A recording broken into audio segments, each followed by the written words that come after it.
Hello, I'm Kads, and welcome to today's video. We are going to be talking about the ongoing summon pool, and I did originally plan to make this a few days ago during CVC just to do the one free summon that we did get, but we're actually crushing it in our CVC, so I didn't really need the points, and so I wanted to wait until the champion chase started, which is tonight. But obviously, since I only have one summon, this video would be pretty short, so I'm also going to talk about Acelin the Stalwart in general, or faction unity champions in general. So of course, he is the main appeal of the pool here because, as Plarium said, he's not going to be in the summon pool in the traditional sense. He's going to be offered in events. So summon pools like this, there's ongoing 10x where he's temporarily in the pool, but only during the duration of the 10x, so he's just not going to be available, and that it will apply probably to all future faction unity champions as well. The theme for the overall pool is just Bannerlord champions, so depending on who you have, this may be a good or a bad batch of champions. Like Timid the Fool was obviously a fusion, Kaja was guaranteed, Stultus was guaranteed, so I have all three of those, but I don't have the other two, and then of course obviously I don't have the new legendary champion. But the epics are pretty notable too. Ursula the Mourner, one of the best revivers, epic revivers in the game. Sir Artemage is a pretty decent faction wars nuker, or it's just a pretty decent nuker in general. Eolfrig is part of the Lady Mikage fusion, so he could be useful for that. Stag Knight, of course, S tier debuffer. So there's a handful of good. Oathbound, somewhat underrated, a lot more powerful in the Curse City. So a decent amount of good epics in the pool, and a couple of good legendaries as well. So for this iteration of the summon pool, the Prism Shard is effectively a Sacred Shard 1-to-1 ratio here, 6% chance to get a legendary, and it only costs 30 fragments. And we were gifted 30 fragments for free just because, I guess, celebrating the fact that we're adding faction unity champions. Who knows?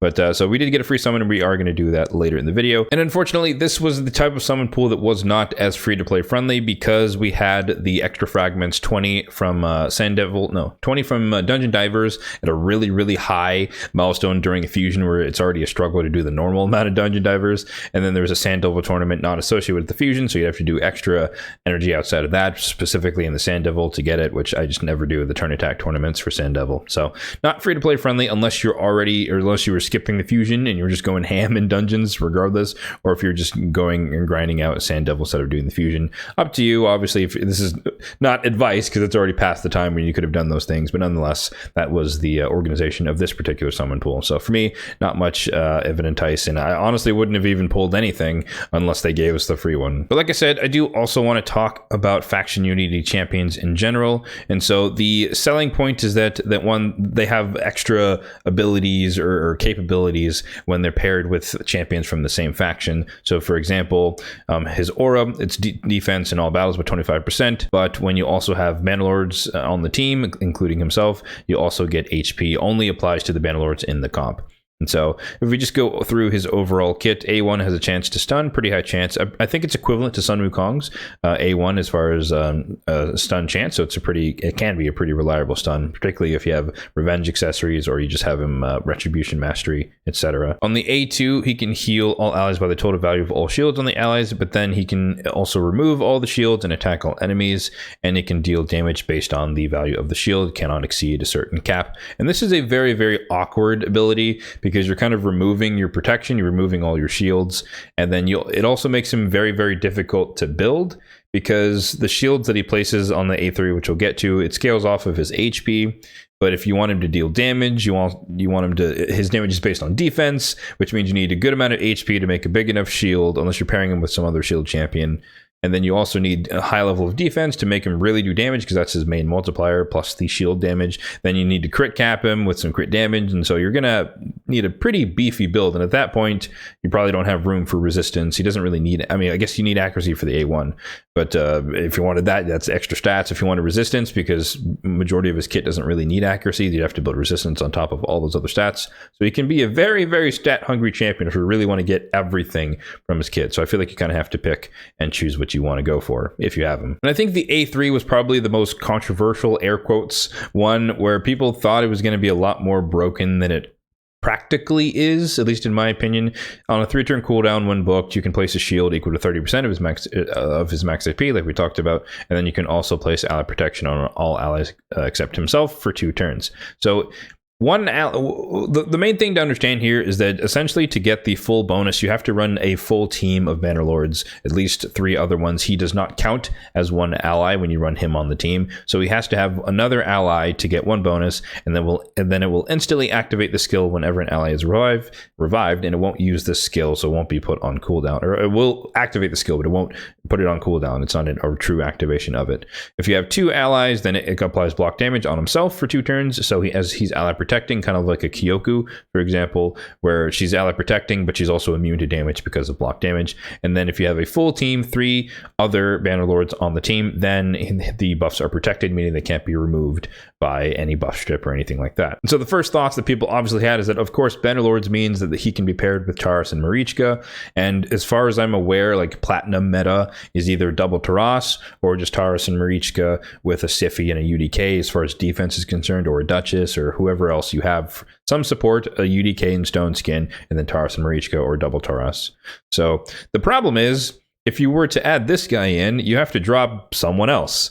So if you're dropping a UDK, that means that the door's open for Rhodos to deal with you. He can ignore block damage, so he can just kill you straight up. At that point, you wouldn't have to worry about the UDK, so it opens the door to other solutions to deal with it that don't involve waiting out the 2-turn Stone Skin slow UDK, and you can start attacking the team through some semblance of normalcy. Of course, the other alternative is that you can keep the UDK in the team, and then you can drop your support champion, your buff champion, so Siphi or a Duchess or whatever, but then you're trading, increased attack, block buffs, and Veil on a Duchess, for example, or block debuff, sorry. You're trading block debuffs, increased defense, increased speed. So 3 buffs per either of those supports, and you're dropping that and the revive that they provide for 1 buff, which is just ally protection, because the shield is redundant with Marichka on the team, and obviously Marichka is going to be faster than your Taras, so she's going to probably put the shield up, so that's redundant. So you're trading 3 buffs for 1, meaning that your Taras is going to hit weaker, and you don't have a revive. So yes, you could pair him with the power couple that is plat meta, but you're gonna lose something else on your composition that's probably making it not worth it. I mean, we'll see. I could be wrong, but that's just how I'm seeing things play out in the near term. So all that to say that I don't really think that he's as busted as people think when it comes to using him, practically speaking. On paper, it does sound busted, I do agree, but in practice, because you have to limit yourself to the faction, and especially you really need all 3 allies to really get the brokenness of it, and then at that point you don't have a UDK or a Duchess or a Siphi on your team with your Taras and Marichka. Even if you have them, and then you're really crippling what your team can actually do, and which would benefit your opponents more than it would actually help you. So on the passive, it's also pretty nice here that you'll receive less damage if you're under a shield, so it just makes it harder to break through the shields. Good for bolster, for example. And then if there's 1 ally, you're immune to all CC, which is pretty powerful in fairness. If there are 2 allies, then when they're under ally protection placed by anyone, not just him, you have a 20% chance at 1 in 5 of counterattacking, which again can be pretty powerful depending on who is ally protected. And then if you have a full team, the value of shields is increased by 100%, so doubled. So that can again be pretty powerful, but you'd also have to cripple your team by filling it out entirely with Bannerlords. So there's a give and a take there. So all in all, I think he's a pretty decent champion. I don't think he's busted, and I don't think he's going to be a game changer in the way that he kind of seems, at least from the playtests that I've seen, and just the chats that I've been a part of.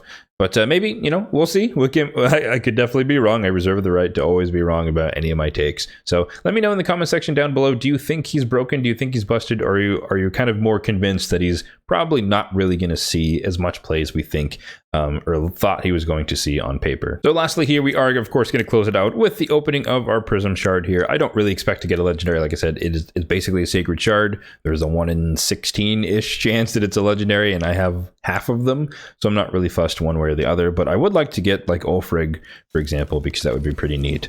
And then Progress for it, Lady Mikage, epic, yep, as expected, and it is masked Fearmonger, which is unfortunate. So yeah, I mean, 250 points in the champion chase, which is more advantageous, and I guess that would have been 1,000 points or something in CVC. So definitely glad that I waited. If it was a legendary, maybe I would have regretted it a bit more. But again, like I said, we obliterated our opponents in this one, so I really didn't need the extra points. So in this case, it made more sense to wait until the champion chase. So yeah, we're just going to end things off right here. And once again, let me know what you think of Faction Unity champions overall in the comment section down below, and let me know what you got from your free summon from the summon pool. As always, if you did find this video helpful, then be sure to hit that like button down below. And if you enjoyed the video, then be sure to subscribe to the channel for more videos just like this one in the future. Thanks for watching and have a good one.